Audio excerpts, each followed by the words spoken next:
Dan Zarlinga joins us. Dan is with the Missouri Department of Conservation, and he was with us every Friday. Good morning, Dan. Good morning, guys. How are you all? It's fine. It's June 1st, which means we need to watch out for turtles. Absolutely. June is actually their peak mating season.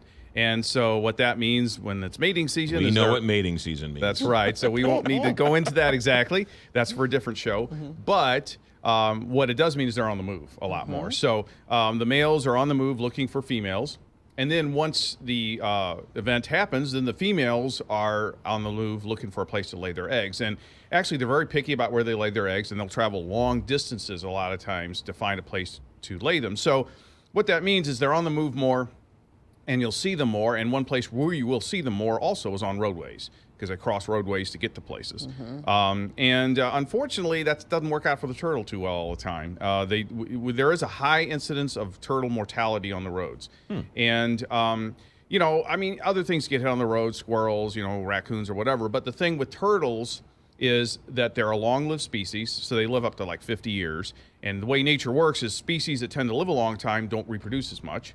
Plus, they got those hard shells, so they're not really predated on as like other animals might be, so they don't produce in large numbers. So when they get hit on roads, that really does impact their population. And it's a twofold whammy, because not only is let's say a turtle gets run over, not only is that individual gone, but if they were in the process of trying to mate or lay eggs, now their next generation is gone too. So it's that double whammy. How big of a problem is turtles getting hit on the road? Pretty big, actually. We did a little survey a while back on Highway 63 near our headquarters in Jefferson City, and they counted over a period of time the turtles crossing the road. And out of about 114 that crossed, 106 got hit by cars. Wow. So it's a pretty high mortality thing. So yeah, it's an unfortunate thing, but if, you know, what people can do, though, to try to help that situation is, first of all, what you should do anytime you're driving, that's pay attention to the road. Right. You know, talking on phones, texting, all that kind of stuff, distracted driving, not only is that dangerous for other things and why you should avoid that, but also you increase your chance of hitting a turtle, too, because you're not seeing it. The other thing is, if you do see the turtle and all that, there's certain things you can do to try to avoid hitting it. Once again, though, stress right up front, only if it's safe to do so. I mean, safety is the number one thing of yourself and other motorists. If you're going 50 miles an hour, don't slam on the brakes. Right, right. But if it's safe to do so, and you're using good judgment, braking for a turtle is one thing. Actually, I think the best thing to do if you see a turtle on the road is actually straddle it. You know, steer such that your car goes over the turtle and it goes between your wheels, and and your car will just go over it.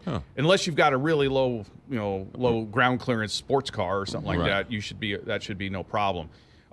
Alternatively, if you can't do that, you could go to one of the sides or the other if it's safe.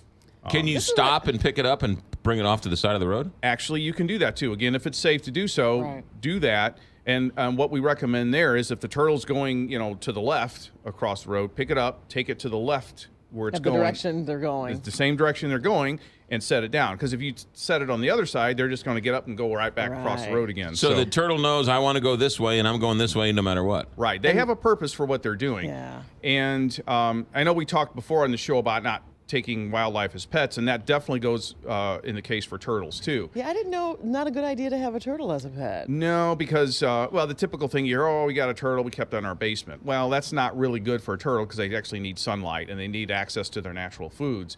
So they don't tend to be very healthy. Their shells can get deformed, and all kinds of weird things can happen because they're missing those nutrients from the environment. And also, if you do take a turtle and you do want to return it to the wild, you also want to return it where you got it, because to us it just looks like a bunch of grass or trees or whatever, but to the turtle it's their environment. So it'd be like if someone took you out of St. Louis and stuck you in Detroit. Right. You know where everything in St. Louis is, where you go to eat, you get your food and everything, your house, but you stick you in Detroit, you're totally disoriented. And that's what you're doing to the turtle if you don't put it back where you found it. That's why you need an app for all the restaurants in Detroit. That's right, or a turtle habitat. Yeah, so turtles, I want to ask this as delicately as possible. Turtles, the females lay the eggs, but the males are like dogs, then they mate like dogs? Is that safe to say? I believe that's how they do it, yes. Okay. They get on, they basically, the male gets on top of the female. Right, okay. And mates that way. All right, well, I thought it was like fish, because the fish, the female lay the eggs, and the fish come along and spray the eggs, right? They do Right, that. yeah, right. And turtles are more like sort of like mammals in that regard. And in fact, their shells are shaped specifically to facilitate that. Do males and the females. mother turtles then hang out and help the baby turtles, or the baby turtles on their own from the word go? I think it may vary somewhat from the species. I think some of them kind of, but I think a lot of them do just kind of go on their own after they hatch. What kind of turtles are here? What kind of? Yeah. Well, we have 17 species, so I honestly don't know them all off the top of my head. But common ones you'd see here is three-toed box turtles. That's what you might see crossing the road. Right. We also have snapping turtles. There's two varieties: common snapping turtles, which we can see here, really large turtle, threatening-looking turtles. And then we have the alligator snapping turtle, which is more common in the boot heel region. We have soft-shelled turtles, which are kind of more like a leathery shell that are kind of an aquatic species. Right. And then we have some painted turtles and stuff that are kind of, you see more in prairie areas. What do they eat?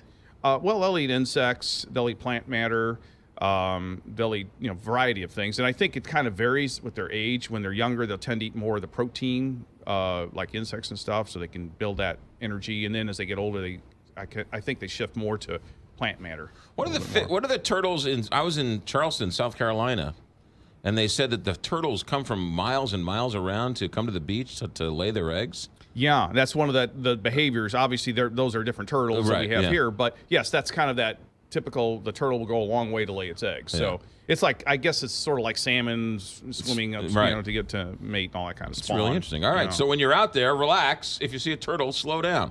All right, well, where can we find out more info? Well, you can go to our website, mdc.mo.gov. We also have a great publication that's free. It's called Turtles of Missouri. You can pick it up in any of our offices. And then we have a book called Amphibians and Reptiles of Missouri, which is a purchase book, but it's a very good book. Covers everything from snakes to lizards to salamanders to turtles. That's really interesting. Things I didn't know. Who knew? There you go. Yes. Dan Zerlinga with the Missouri Department of Conservation. Good stuff. Have a good weekend. Yeah. Thanks, you too. 8:48.